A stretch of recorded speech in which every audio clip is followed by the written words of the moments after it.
Un peu plus d'un néo-aquitain sur 10 travaille dans le secteur industriel selon France Travail. Alors c'est vrai dans les grandes agglomérations comme ici à Bordeaux Métropole ou dans les zones rurales. Vous allez voir à travers une série de témoignages en Limousin que l'attachement des dirigeants à leur territoire est l'une des clés de la réussite industrielle. Comment on va?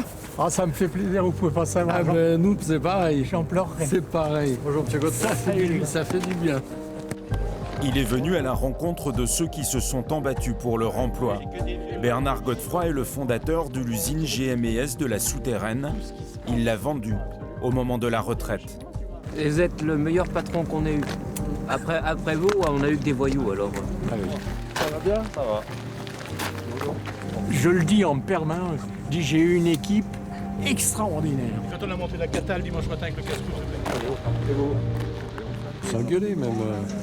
Mais c'était un peu le papa de la maison, quoi. Tout le monde le respectait et il nous respectait. La Socomec est née en 1963. L'usine a fabriqué des patinettes avant de se lancer dans la sous-traitance automobile. Elle a compté jusqu'à 600 salariés. Les perspectives sont déjà de faire tourner au maximum notre unité de fabrication. Après, c'est les clients qui nous le diront. Socomec a changé de nom à maintes reprises à la suite de sa revente en 1991. Les plans sociaux se sont enchaînés.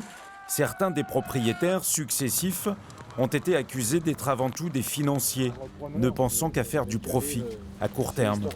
La pérennité, malheureusement, je vous ai fait tous dans la merde. Non, mais on l'aurait été quand même pas. C'est pas de votre faute. Non, c'est pas de notre faute. Au contraire, c'est le contexte global. Je peux vous dire que je l'ai sur la patate. Hein. Mais On est tombé sur un voyou, le premier, et ça a foutu le bazar. Ça a foutu le bazar. c'était une autre époque. Maintenant, GMES est un immense gâchis. Mais il est encore possible de faire prospérer de l'industrie en Limousin. De la porcelaine aux pelotes de laine en passant par les stations essence, voici l'exemple de 3 entreprises qui croient en leur projet.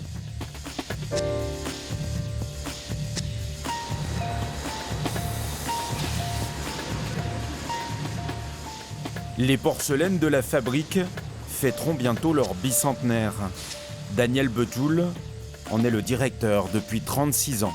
Je ressens ces odeurs des arts du feu, de la poussière, la silice, que j'ai été bercé quand j'étais jeune à la tuilerie familiale.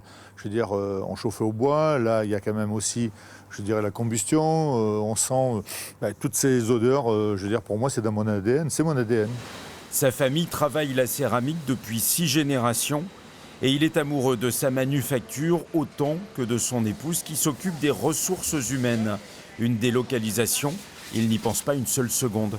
L'entreprise, elle est ancrée ici depuis 1825, donc ça va faire 2 siècles qu'elle existe. Elle a même donné son nom au lieu-dit La Fabrique.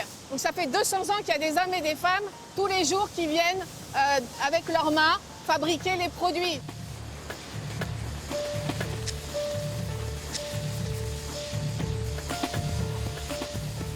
Florence Delage est trieuse. Elle a mis 1 an pour maîtriser complètement son métier. Le moindre défaut est proscrit. C'est beaucoup de manipulation. C'est au fil des jours et au fil des ans qu'on apprend à connaître les pièces, à connaître les défauts qu'on peut retrouver. On peut avoir des défauts qui reviennent régulièrement sur certaines pièces et pas d'autres. On peut avoir des pollutions aussi au niveau des fours où on peut retrouver des taches. Le transfert du savoir-faire se fait grâce au tutorat. Tu passes un petit coup. Ah non, tu passes pas un petit coup d'éponge? Si. Ah oui. Mais pas à l'intérieur, sur Oui, le bord. là, sur le bord. Philippe a pris sa retraite depuis 3 ans. Ce jour-là, il revient pour vérifier si son ex-stagiaire se souvient de tous ses enseignements. Il y a eu des loupés un peu au début. Ah, mais au début, c'est sûr, hein, c'est pas toujours... Après, on a su se connaître déjà tous les deux et après à travailler ensemble. Et ça l'a fait, quoi. Après, bon, il y a eu des prises de bec de temps en temps parce qu'on a, on a 2 gros caractères. Mais bon, après, avec le temps, ça l'a fait. Mais non. Ici, les ouvriers sont des artisans, seuls responsables de leur travail devant un patron très ancré dans son territoire. Reste à savoir qui le remplacera quand il prendra sa retraite.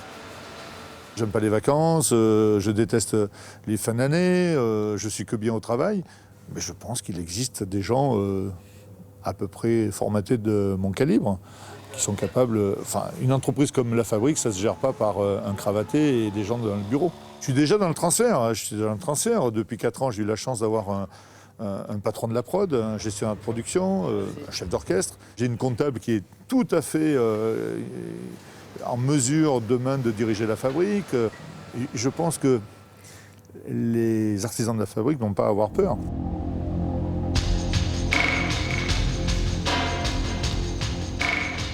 S'il est une entreprise emblématique, attachée à la Creuse, c'est bien Picoty, propriétaire des stations Avia de tout l'ouest de la France, spécialisé dans la distribution d'énergie. Johan est salarié dans une filiale du groupe. Monsieur Picoty est bien implanté sur le territoire, du coup ça fait vivre beaucoup de familles. Et c'est un plaisir de travailler pour la société, voilà. Ce jour-là, il livre des pellets à l'EHPAD de Saint-Sulpice-les-Feuilles. Le maire de la commune est très attaché à l'entreprise. Ça permet aussi aux gens de rester dans nos communes, puisque si le travail s'en va, on sait comment ça se passe. Hein. Les familles quittent, il y a des impacts sur les écoles, des impacts sur tout. Donc non, le principal, c'est de garder cette entreprise. Une société qui opère en ce moment sa transition écologique vers les bornes électriques de recharge. Elle joue sa survie. Caroline Schild est membre de la famille Picoty. Une carte multi-énergie est à l'étude. On ne soupçonne pas, mais il y a énormément de flux informatiques à vérifier, de data, de remontée, de connexion, de kilowattheures, de prix. Donc c'est ce qui est en train de se passer effectivement dans les bureaux. Cette transition fondamentale a été confiée à Caroline parce qu'elle fait partie de ceux et celles qui dirigeront la société dans les années futures. Michel Picoty est le président du directoire et il prépare peu à peu sa succession. Il ne faut jamais forcer quelqu'un, même dans la famille, jamais le forcer à rentrer. S'il n'a pas envie, on va dans le mur. C'est pas la peine, il ne faut pas insister. Et là, moi, par bonheur, c'est que j'ai trouvé des gens motivés, qui avaient envie de prendre la relève derrière moi. Ça aide énormément. Mais je suis obligé de regarder la qualité de mes neveux et nièces. Et je ne vais pas, même s'ils ont envie, je ne vais pas offrir à l'ensemble du personnel, une ganache, quoi. La filature Fonty a connu une liquidation judiciaire en 2006.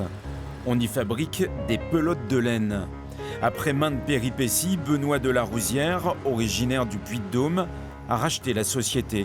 Auparavant, il travaillait dans le monde entier pour un grand cabinet de conseil. Depuis que je suis ici, que je m'occupe de choses concrètes, je ne parle plus en centaines de millions d'euros, mais en euros ou en centimes d'euros maintenant. J'ai le sentiment, d'abord un sentiment d'épanouissement, de servir à quelque chose et de réaliser avec une équipe un projet ambitieux, un peu long terme, en gros de transmettre quelque chose aux générations futures. Ce jour-là, les salariés s'affairent autour d'une machine en panne depuis plusieurs semaines. Johan est technicien de maintenance. On profite de l'opportunité de cette grosse panne pour réviser la machine un peu plus profondément et pour qu'elle reparte plus longtemps, sur plusieurs années. Ces vieilles demoiselles, allemandes pour la plupart, ont entre 50 et 80 ans.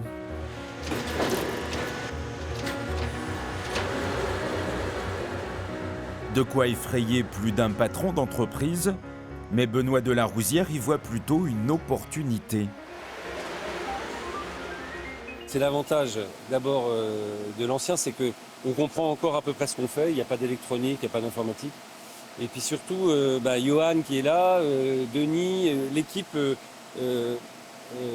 en étant mécanicien ou électricien, on arrive à peu près à se débrouiller.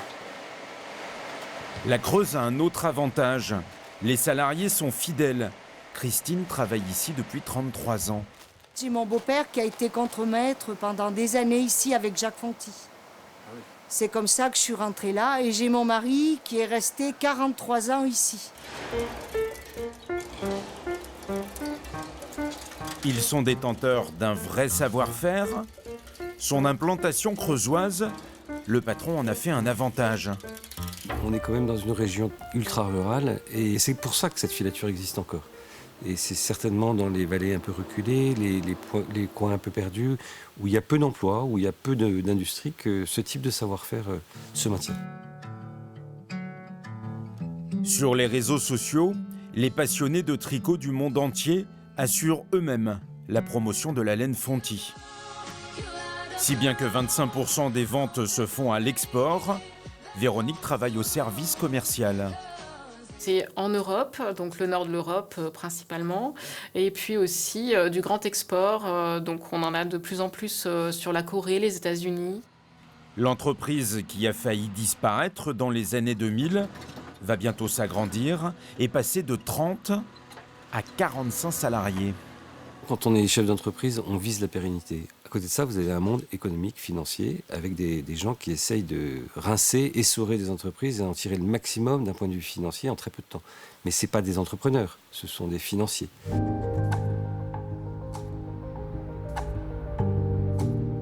Retour chez les ex-GMS à la souterraine.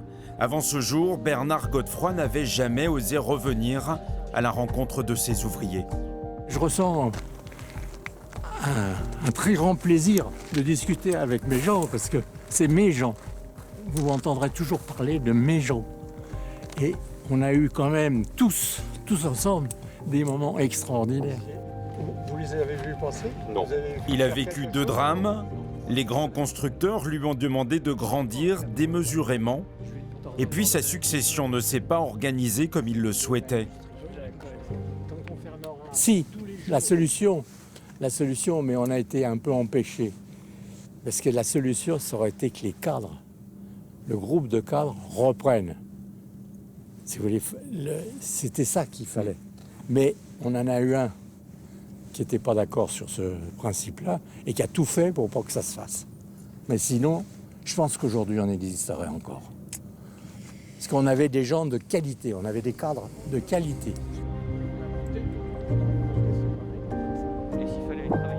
Nous, si on s'est aussi battu pour cette boîte, c'est aussi à cause de lui. Hein.